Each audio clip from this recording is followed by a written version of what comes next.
je me présente, je m'appelle Mathieu, je travaille chez Jolicode et ce soir je vais vous parler de comment traduire efficacement une application PHP. Donc, je ne vais pas répéter ce qu'a dit Kevin juste avant, je remercie donc Kevin d'Antistatic, Gotham et l'organisation du Meetup. Alors, si ça veut bien marcher. Voilà, donc moi je travaille chez Jolicode, cabinet de création web et mobile. On fait du Symfony, du React, aussi de la partie infra, Docker, du Elasticsearch, on fait pas mal de choses comme ça. Vous pouvez me retrouver sur Twitter et GitHub. Et donc Jolicode est à Paris et à Lausanne. Donc ici à Gotham, Anthony est en train de faire grossir notre activité dans le coin. Donc on a une petite table à Gotham au fond là-bas. Voilà. Alors ce qui nous intéresse aujourd'hui, c'est la traduction d'une application web. Vous avez certainement vu ce logo-là quelque part. C'est le logo d'une organisation qui essaye de promouvoir le fait de traduire les applications et surtout avec ce logo-là et pas avec des logos de drapeau. Parce qu'un drapeau, ça appartient à un pays et pas à une langue. Donc si vous voyez ce logo-là, la plupart du temps, c'est un langage switcher sur un site. Le talk est en fait un retour d'expérience qu'on a eu quand on a fait le projet sur Webus. Est-ce que vous connaissez Webus ou je fais un petit mot dessus? Alors je fais un petit mot dessus. Webus, c'est une entreprise française qui a vocation à créer des lignes de trajet en bus, mais en France il y a quelques années et maintenant partout en Europe. Donc ils sont venus nous voir il y a bientôt 2 ans je crois, pour nous dire voilà, on a un site qui est un peu vieillissant, on va s'ouvrir à l'Europe, on a plein de nouvelles lignes, on a plein de nouveaux trucs à faire. Et donc du coup on a besoin d'un multisite en plein de langues pour plein de pays. Donc je crois qu'au départ c'était 6 langues et au final c'était 8 je crois. Et en fait, moi, j'ai été chargé de mettre en place la traduction sur ces sites-là. Et ma télécommande est fatiguée. Non, je ne veux pas imprimer, non. Pas du tout. Voilà. Alors, traduction d'un site web, ça veut dire quoi? Ça veut dire traduction de l'interface utilisateur, ça veut dire traduction du contenu écrit par les éditeurs, et ça veut aussi dire traduction des URL. Typiquement, chez Webus, ils avaient une URL avec trajet / le nom de la ville de départ / le nom de la ville d'arrivée. Et le mot trajet, il fallait qu'il soit traduit dans les différentes langues des différents pays dans lesquels le site était déployé, donc il fallait gérer la traduction des URL. Pour ce talk, on va se concentrer, décidément ma télécommande a décidé de faire des siennes.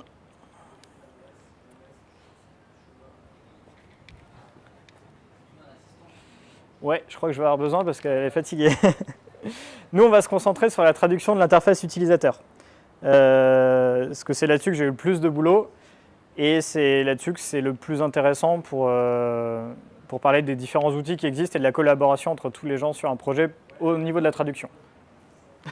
Merci. La promesse et le cadeau que en fait, vous aurez à la fin du talk, c'est de savoir comment fluidifier la traduction au sein de votre site et d'avoir des outils qui sont dédiés à chaque intervenant au projet. Donc on verra par la suite quels sont les différents intervenants qui ont besoin de toucher à la traduction et quels sont les outils qu'on peut leur proposer. Avant d'attaquer tout ça, on va parler de 2 sigles qu'on voit souvent quand on traduit un site. Je ne sais pas si ça vous dit quelque chose, ces 2 sigles, I18N et L10N. C'est des sigles un peu barbares, on va les expliquer tout de suite. Le W3C, on fait une description beaucoup plus complète que ce que je vais faire, donc si vous êtes intéressé, je vous mets le lien, vous aurez les slides à la fin. Alors, I18N, ça veut dire internationalisation. Pour la blague, le 18, c'est le nombre de lettres qu'il y a entre le premier I et le dernier N du mot. Vas-y. L'internationalisation, c'est le fait de mettre en place, nous en tant que développeurs, des clés de traduction, le formatage des dates, le formatage des devises, le formatage de plein de données, qu'elles soient numériques, textuelles ou autre chose. Donc là, vous avez un exemple avec le moteur de template Twig. Bah ça, c'est de l'I18N en fait, pour nous. C'est le fait voilà, d'écrire nos clés de traduction, d'appeler les méthodes de traduction, de passer les paramètres, etc. Et de formater correctement une date, ici en français et en format américain. Voilà ce que c'est l'I18N. L10N, donc même principe, le 10 c'est le nombre de lettres qu'il y a entre la première et la dernière lettre du mot. Et la localisation, c'est, pour expliquer simplement, c'est le fait de vraiment traduire un site. C'est là qu'on va prendre en compte les différences culturelles entre différents pays qui ont une même langue, entre différents pays tout court d'ailleurs, et on va prendre en compte, au-delà du texte, au-delà des dates et des devises, la signification des couleurs, la signification des symboles, etc. Donc c'est vraiment la mise en pratique de la traduction du site. Et ça, c'est le boulot des traducteurs. Tu peux passer. Donc, traduire son application, qu'est-ce que ça va être en 3 points? Ça va être déployé dans plusieurs pays, des pays qui peuvent avoir la même langue, qui ont des spécificités régionales, etc. Deuxième point, ça va être à mettre en place le plus tôt possible. L'idée, c'est de se dire, OK, on va déployer dans plusieurs sites, même si ce n'est pas maintenant, on va prévoir ça. Parce que je vous assure que le jour où vous avez un client qui vient vous voir en vous disant « j'ai un site en français, on veut le déployer à l'international, il y a toutes les clés à retrouver dans le code, il faut aller chercher tous les textes en dur », vous allez passer 3 semaines affreuses. Donc mettez en place dès le début. Et troisième point, c'est évidemment des ressources, à la fois techniques, à la fois humaines. Il faut trouver les bons outils et avoir les gens qui s'en servent correctement. Alors, pour ça, sur le web, on veut traduire des choses, mais on n'est pas les premiers en informatique à vouloir traduire des choses. Il y a déjà plein de gens qui l'ont fait sur les logiciels lourds, sur les smartphones, enfin sur plein d'autres choses, dans les OS carrément. Donc voilà, il y a forcément des standards. Le premier standard, tu peux passer? Ouais, c'est bon. Le premier standard, c'est au niveau des formats de fichiers. On attend pause technique. Ah, super, merci beaucoup. Ça plus ça. Au niveau des standards techniques, le premier, c'est au niveau des formats de fichiers. Historiquement, vous avez des fichiers qui sont en extension PO et MO. C'est issu de GetText. GetText, c'est un logiciel écrit en C qui permet de gérer la traduction sur les logiciels lourds, typiquement écrit en C en général. PO, c'est un fichier texte lisible. MO, c'est la version compilée en binaire. Et on a aussi un autre format qui est XLF, qui est maintenant une référence et qui est standardisé officiellement par un consortium. Je vous ai mis le lien de la spec en français si vous voulez aller la lire, elle est assez accessible. Et en fait, c'est un dérivé du XML.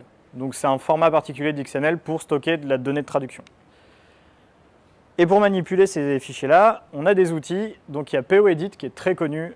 Si vous tapez logiciel traduction dans Google ou n'importe quel autre moteur de recherche, vous allez très vite tomber sur POEdit. Et vous avez aussi aujourd'hui pour le web tout un tas de services en ligne qui sont capables d'interpréter ces fichiers-là, de vous fournir une interface graphique pour les manipuler et de vous les faire retélécharger. Qu'est-ce qu'il en est dans Symfony et dans le monde PHP, plus particulièrement dans Symfony? XLF, XLIF est recommandé par défaut depuis le tout début de Symfony parce que c'est beaucoup plus facile à manipuler qu'un .po avec des langages web. Donc, parser du XML avec PHP, ça se fait relativement bien, c'est natif. Donc je disais, le standard XLIF, c'est défini par le consortium qui s'appelle OASIS, qui est un consortium international qui décide de beaucoup de choses sur un niveau très élevé de la technologie. Ça va de la sécurité à l'IoT, en passant par le web, les traductions, et tout un tas d'autres formats de données. Donc c'est adapté pour le web développement, comme j'ai dit. XML pour le web, c'est plutôt cool. Et surtout, c'est utilisable avec tous les outils de localisation qui existent, et notamment les librairies Symfony. Donc ça a l'air cool, mais pour mettre en place tout ça, il y a des problèmes, des difficultés, on va voir lesquels, et ensuite on listera les solutions. Donc premier problème, c'est que sur un projet web, il y a beaucoup d'intervenants. Il y a les développeurs, back, front, les intégrateurs, donc tous ces gens-là qui font de la technique, et il y a les gens non techniques. Les traducteurs, les chefs de projet, les testeurs, bref, tous les gens qui ne vont pas mettre les mains dans le code, mais qui peuvent potentiellement être amenés à gérer de la traduction.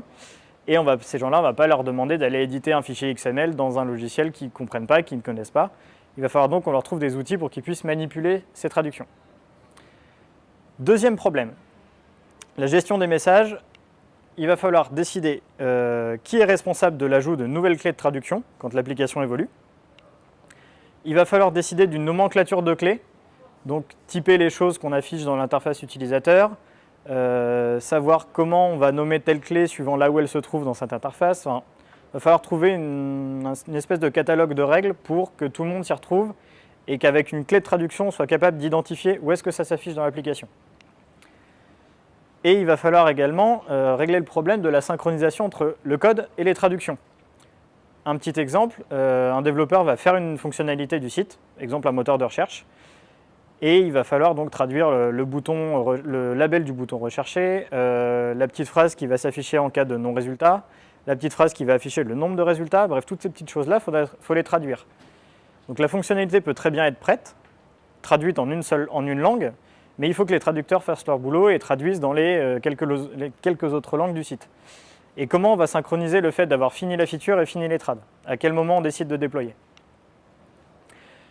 Et dernière chose, le déploiement des corrections. Ça, moi je l'ai vécu, je pense que si vous êtes développeur, il y en a plein qui l'ont vécu. Le chef de projet qui vient le vendredi soir à 18h30, il manque un S sur la home, tu peux déployer, j'ai corrigé la faute. Bon, il va falloir qu'on règle ce problème-là de la dépendance entre corriger une faute de traduction et déployer, et avoir besoin du dev pour déployer surtout.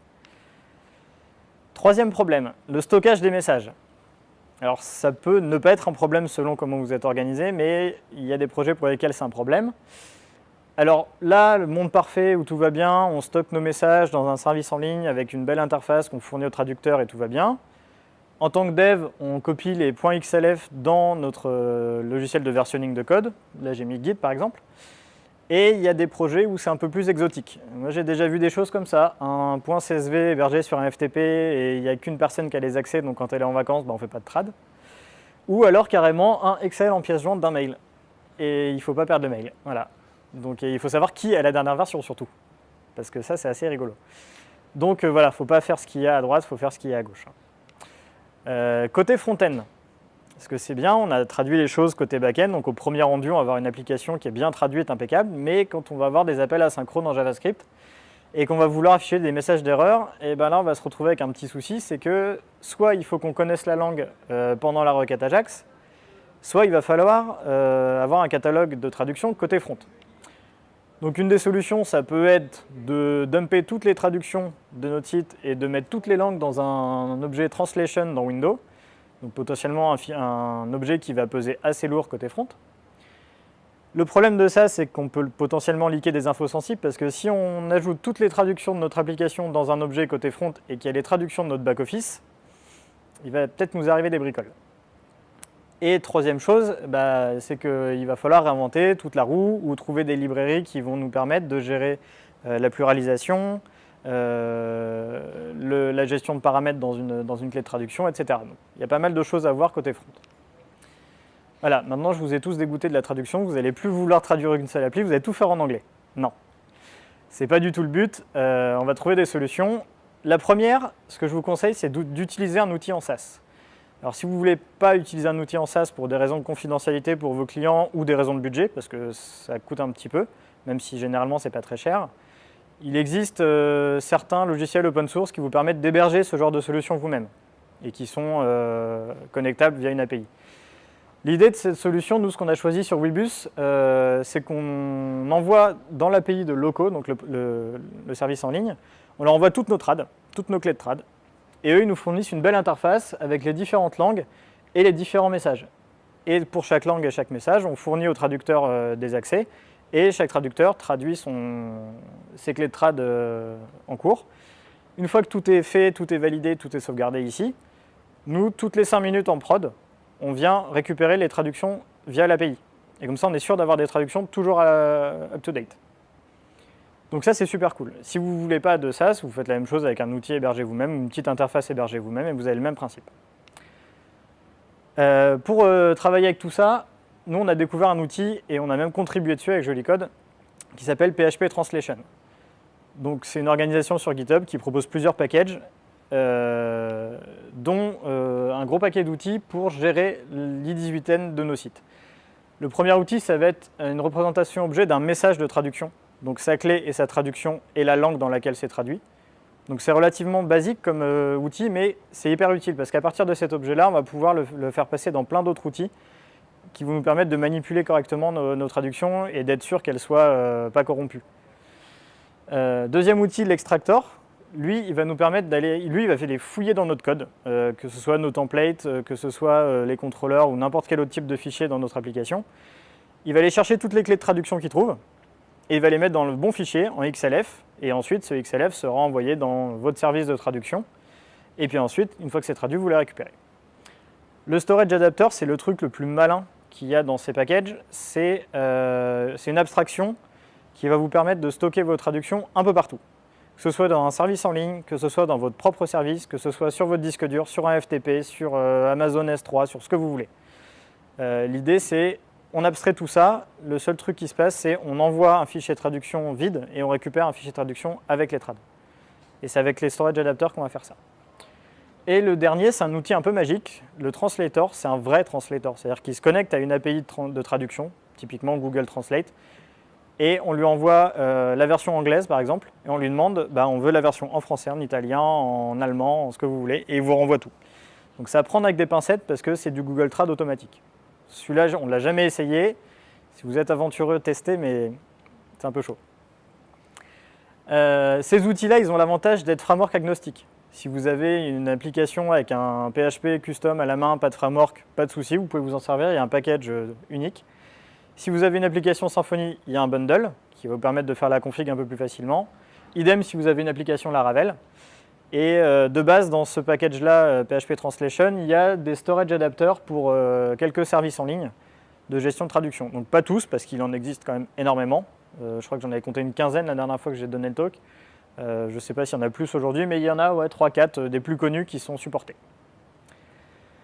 Donc nous, on s'est servi pour le projet Webus du bundle Symfony. Donc la traduction était un peu facilitée puisque dans Symfony, la traduction c'est du YAML. On n'a pas à s'embêter à aller configurer en code PHP pur le bundle. Il nous fournit 4 commandes Symfony qui sont préécrites, qui sont hyper pratiques. C'est donc extract pour extraire les clés de traduction à partir de l'extractor. Download pour aller chercher nos traductions sur les services en ligne ou sur notre disque.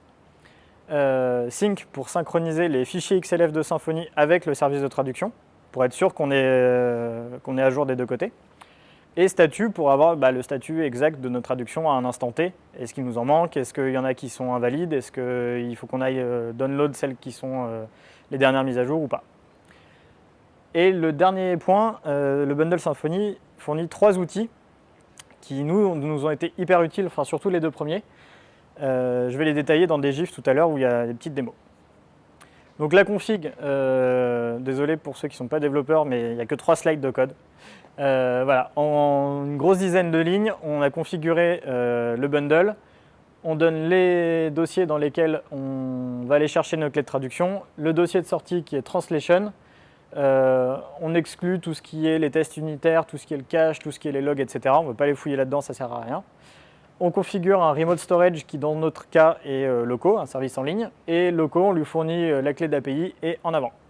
Et on a accès aux commandes et tout fonctionne. Petite astuce, si vous faites des tests fonctionnels, désactivez votre traducteur par défaut. Affichez vos clés de traduction. N'affichez jamais de traduction dans un environnement de test fonctionnel. Pourquoi? Parce que si un de vos traducteurs met à jour une traduction, vous synchronisez votre application, vous lancez les tests, et il y a un test fonctionnel qui vérifie qu'il y a bien écrit bonjour sur la page d'accueil et maintenant c'est écrit salut, votre test il casse. Et vous n'avez changé aucune ligne de code. C'est le traducteur qui a pété vos tests. Donc astuce, affichez vos clés elles ne changent jamais et vous faites des tests sur vos clés. Donc dans Symfony, si vous désactivez le translator, PHP Translation, il va hurler, il va dire je n'ai pas mes outils, je ne sais pas travailler. Donc petite astuce, vous faites un decorate pour utiliser le translator de Symfony par défaut. Sauf que, au lieu de renvoyer la traduction qui est en face de la clé, on renvoie la clé.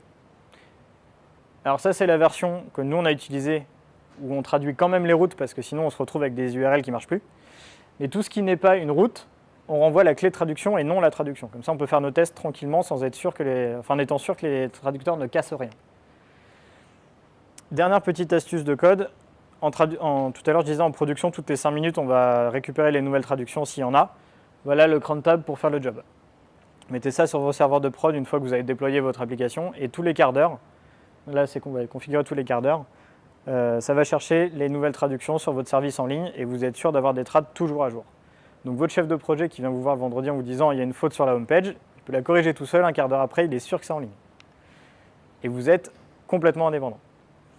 Donc les 3 outils du bundle, on a le premier, c'est dans le profiler de Symfony, en gros la partie dev de Symfony pour aller regarder un petit peu ce qui se passe en environnement de développement. On a historiquement un tableau avec les clés de traduction qui n'ont pas de traduction, donc les missing.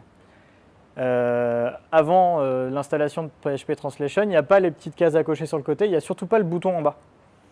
Donc cet outil-là, il a été amélioré, il est vachement plus pratique. On sélectionne toutes nos clés manquantes, on clique sur le bouton et ça nous envoie directement dans notre service de traduction. Donc il n'y a pas besoin de lancer la commande, on fait ça directement à partir d'une interface web, c'est hyper pratique. Donc ça veut dire qu'à partir de maintenant, c'est le développeur qui est chargé d'ajouter les nouvelles clés. On a réglé un problème qu'on a vu tout à l'heure. Deuxième petite astuce sur cet outil-là, une fois que vous avez envoyé vos clés, vous pouvez aussi éditer le message, donc éditer la traduction. Si vous êtes natif en français ou en anglais, et que vous voulez vous-même faire la trad et que vous l'avez, vous pouvez directement le faire. Ça évite au traducteur de le faire pour une langue native du site. Et ça vous permet, surtout vous en tant que dev, d'avoir une interface qui ressemble à quelque chose et pas avoir des clés partout. Deuxième outil, une interface web qui est assez light, qui en fait est l'outil d'édition de vos fichiers XLF. Globalement, c'est l'interface graphique de vos XLF. C'est tout bête, ça va écrire dans les fichiers Symfony. Donc ça vous permet surtout de voir le statut de vos traductions suivant les différents domaines de votre application et surtout suivant les différentes langues. Une fois que vous cliquez dans une langue, vous avez accès à un formulaire qui n'est pas du tout user-friendly, puisque en fait, quand on rentre dans le champ, on change le texte, on sort du champ, c'est à ce moment-là que la clé est mise à jour. Il n'y a pas de bouton validé, voilà, ce truc-là est encore en chantier. Nous, on contribue dessus, si vous avez envie, allez-y, contribuez dessus. C'est plutôt utile, c'est un peu l'outil de secours, par exemple, quand votre service SaaS en ligne est down, pour X ou Y raison. Bon, cette interface-là vous permet quand même d'avoir accès à vos éditions de traduction et ça vous sauve un peu la vie.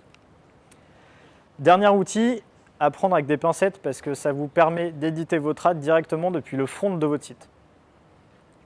En gros, c'est un petit bout de JS qui va rendre éditable sur votre site tous les contenus UI. Donc toutes vos clés de traduction sont éditables sur le front. Donc ce truc-là, faites attention, mettez ça derrière un truc admin, mot de passe, tout ce qu'il faut, parce que sinon, vos utilisateurs ils vont s'amuser à vous modifier tout votre contenu. Ça met à jour directement les points XLF de votre site et le service en ligne qui est en face s'il y a besoin. Donc ça, nous, on s'en est pas servi. C'est un outil qui a été demandé par les gens qui se servent du package. Et il y a un gros disclaimer, en fait, vraiment attention, mettez ça que pour des comptes d'admin et vraiment faites gaffe à ce qui se passe. Dernier petit conseil qui est donné au sein du package, c'est la nomenclature des clés. Alors, ce n'est pas à suivre religieusement à la lettre, mais c'est un conseil pour vous y retrouver et surtout pour savoir à peu près où sera affichée la clé que vous êtes en train de traduire. Globalement, alors pour les formulaires, les 4 premiers, c'est les labels, les flashs, donc les messages de succès en général, les erreurs de formulaire et les messages d'aide. Vous préfixez tout ça avec soit label, soit flash, soit erreur, soit help, et après vous mettez le nom de votre clé. Ça peut être le nom du champ, ça peut être un sous-groupe d'un formulaire du nom du champ, enfin bref, après vous mettez ce que vous voulez, mais ça vous permet de préfixer pour savoir à quoi ça correspond comme élément d'interface. Ensuite, il y a tout ce qui est en rapport avec les titres, donc vous avez le suffixe heading, vous pouvez après mettre heading 1, 2, 3, 4 si vous voulez être plus précis. Tout ce qui concerne les paragraphes, en commençant par 0, ça vous permet de lister les paragraphes qu'il y a dans une page en texte brut. Le suffixe .html, ça vous permet d'autoriser l'ajout d'HTML dans la traduction de votre clé. Par exemple, vous avez un paragraphe dans lequel vos traducteurs veulent pouvoir mettre des choses en gras suivant les langues. Vous pouvez les autoriser à mettre des balises strong, par exemple, et vous suffixez .html, comme ça, vous, dans votre code, vous êtes sûr que, attention, cette traduction-là, il faut qu'on interprète le HTML, il ne faut pas qu'on l'affiche en tant que code, il faut l'interpréter. Et ensuite, à la fin, alors, le underscore en début, ça implique que le traducteur doit faire commencer son message par une minuscule. Et le reste, donc des textes communs comme oui, non, validé, enregistré, etc. Tous les trucs communs, vous pouvez mettre le mot en anglais et c'est un bon moyen d'éviter d'avoir 60 traductions du même mot oui ou non, suivant les formulaires. Et le dernier, c'est vraiment pour les traductions, tout le reste, en fait, tout ce que vous ne savez pas où ranger, qui n'est pas un élément d'interface commun, qui n'est pas un titre, un paragraphe ou autre chose. Vous préfixez avec le nom de votre application, le nom de votre contrôleur, le nom de votre action, pour savoir à peu près dans quoi vous êtes dans votre application, et vous mettez votre nom de clé. Nous, on a suivi à peu de choses près ce truc-là. Honnêtement, quand on vient 3 mois après et qu'on voit des clés de trad, c'est génial. On voit quasiment directement où sont les clés de traduction, on voit à quoi ça correspond dans l'interface. Ça évite d'aller recharger sa page et d'aller chercher sa clé, de fouiller dans le HTML. Enfin, franchement, c'est vraiment pratique. Donc, on a listé pas mal de problèmes, j'ai listé pas mal de solutions potentielles. Maintenant, voilà, on a réglé le problème de la convention puisqu'on a une nomenclature à suivre. Adaptez-la selon votre équipe, selon votre projet s'il y a besoin. Ce n'est pas un truc fixe. On a réglé le problème du stockage puisque maintenant on sait où stocker. Nous, ce qu'on a fait, c'est un service en ligne plus en local en XLF et versionné dans Git. Comme ça, en cas de perte soit du Git, soit du service en ligne, on a toujours une sauvegarde quelque part. On a réglé le problème de l'édition des messages puisqu'on a chacun son outil. Les développeurs, ils ont le profiler de Symfony pour ajouter des nouvelles clés dont ils sont responsables. Les traducteurs, ils ont le service en ligne. Et si on a configuré correctement le Edit in Place, on a notre chef de projet ou notre product owner qui est capable de corriger une petite faute qu'il voit traîner sur le site directement avec son compte. Et dernier point hyper important, on est indépendant des devs pour déployer les traductions puisque tous les X minutes, si vous configurez votre cron tab, vous allez mettre à jour vos traductions en prod. Donc vos traducteurs sont complètement autonomes et toutes les personnes qui ont besoin de manipuler la traduction sont autonomes sur le déploiement. Vous n'avez plus à déployer toute votre application, tout votre code et votre base de données pour corriger une faute. C'est terminé.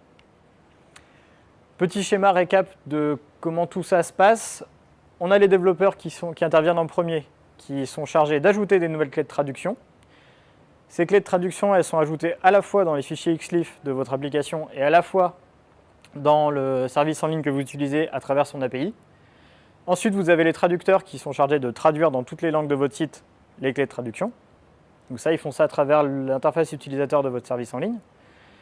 Et en troisième intervenant, on a le cron tab de votre site. Alors si vous avez plusieurs frontaux, vous mettez sur tous vos frontaux, qui tous les X minutes va aller télécharger sur l'API de votre service en ligne, écrire les XLIF sur le disque dur, et comme ça, vos fichiers de traduction sont à jour.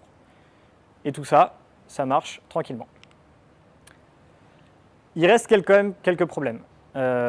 Pour la traduction du front-end, on n'a pas eu énormément de cas, du coup on a géré au cas par cas à la main en JS quand il y avait besoin de traduction.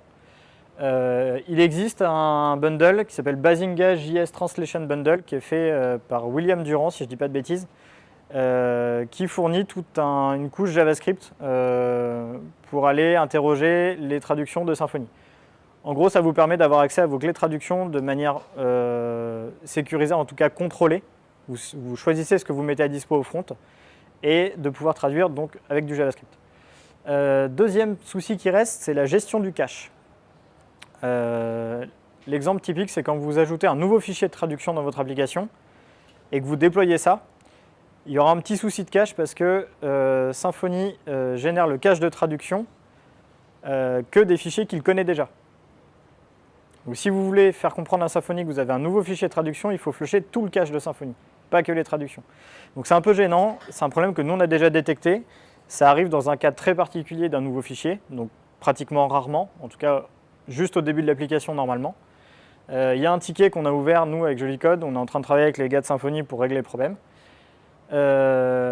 Il reste un dernier problème, mais qui n'en est plus un, parce que la traduction des routes, avant, ça nécessitait un bundle tiers. Maintenant, c'est natif dans Symfony depuis 4.1, donc depuis presque un an, je crois.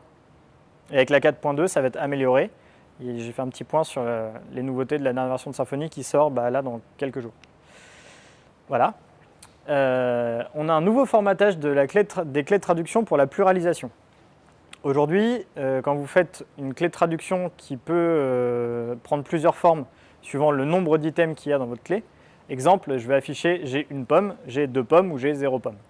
Bon, il y aura l'histoire des S, etc. en français. Le format de pluralisation, je ne sais pas s'il y en a qui font du russe, c'est encore plus compliqué que ça. Et jusqu'à maintenant, le format de pluralisation dans Symfony, c'était un truc propriétaire qui n'était pas très flexible et qui ne permettait pas de faire de conditions sur autre chose qu'un chiffre. Aujourd'hui, il y a le INTL message formateur qui permet à la fois de conditionner l'ajout du pluriel sur un nombre, mais également la féminisation ou la masculinisation d'un terme. Vous pouvez dire, si mon terme est masculin, ce sera traduit comme ça en singulier et en pluriel, et si mon terme est féminin, ce sera comme ça en singulier, comme ça en pluriel, et si mon terme est neutre, ce sera comme ça en singulier, comme ça en pluriel. C'est vachement plus puissant. C'est beaucoup plus verbeux, il y a une démo sur le blog de Symfony, vous pouvez aller voir, c'est vachement plus verbeux, mais c'est vraiment beaucoup plus puissant. Ce n'est pas encore supporté dans PHP Translation, il y a un ticket qui est ouvert, ça le sera prochainement. Ensuite, on a une amélioration de la traduction des URL. Jusqu'à maintenant, les URL étaient traduites pour une locale donnée, donc typiquement un code de langue, donc pour l'anglais, ça aurait pu être pour la Grande-Bretagne EN_GB. Et le problème qu'il y avait avec ça, c'est que si on voulait la même URL pour l'anglais britannique et l'anglais américain, il fallait qu'on fasse ENGB et ENUS. Aujourd'hui, il n'y a plus besoin, vous faites EN tout court et ça fallback, si on cherche ENUS et qu'on ne l'a pas, ça fallback sur EN tout court. Donc c'est beaucoup plus simple, ça vous évite de gérer chaque pays pour chaque langue. L'amélioration de 2 commandes, Translation Update et le linter pour les xlif pour vérifier que les xlif sont bien valides, qui respectent bien le bon format XML. Elles ont été améliorées, Translation Update écrit du xlif par défaut maintenant. Avant, ce n'était pas le cas, ça écrivait du YML. Et xlif, lint xlif, maintenant, on n'est plus obligé de valider les fichiers un par un, on peut valider un dossier entier, ce qui est vachement plus pratique quand même. Donc maintenant, c'est à vous de jouer. N'oubliez pas que vous devez traduire vos applications, même si au début, il n'y a qu'une seule langue. En plus, je crois qu'en Suisse, il y a très souvent 2 voire 3 langues. Donc allez-y, traduisez dès le départ, premier commit, vous installez ça, comme ça vous êtes sûr que vous pouvez tout traduire dès le début de votre projet. Choisissez un service en ligne ou une version open source d'un équivalent qui existe. Composer require le bundle, vous installez ça, vous faites la config, ça vous prend à tout casser 10 minutes, la doc est super claire, il y a plein d'exemples. Utilisez un storage adapter existant pour un service en ligne ou alors créer le vôtre. Pareil, la doc est assez complète, vous pouvez créer le vôtre, il y a une interface, vous n'avez plus qu'à l'implémenter. Il y a de mémoire 3 ou 4 méthodes, c'est tout documenté, donc il n'y a pas vraiment trop de problèmes. Et si jamais vous avez un souci, il n'y a pas de souci non plus, enfin il n'y a pas de problème, vous venez sur le Git, vous expliquez votre souci et on en discute. Les gens sont assez dispo. Expliquez à votre équipe le workflow de traduction que vous voulez mettre en place. Dites-leur que ça va faciliter le travail de tout le monde, que ça va rendre autonome certaines personnes sur la gestion des traductions et que au final vous allez tous être plus efficaces dans votre travail au niveau des traductions. Et formez vos équipes aux outils. Si vous choisissez un service en ligne et que personne ne le connaît, prenez 1 heure, un midi, vous expliquez à tout le monde, vous faites une démo et vous créez des comptes pour tout le monde et ensuite les gens iront de même être curieux, fouiller et essayer de traduire leur contenu sur votre site. Merci beaucoup. Si vous avez des questions, je vous écoute.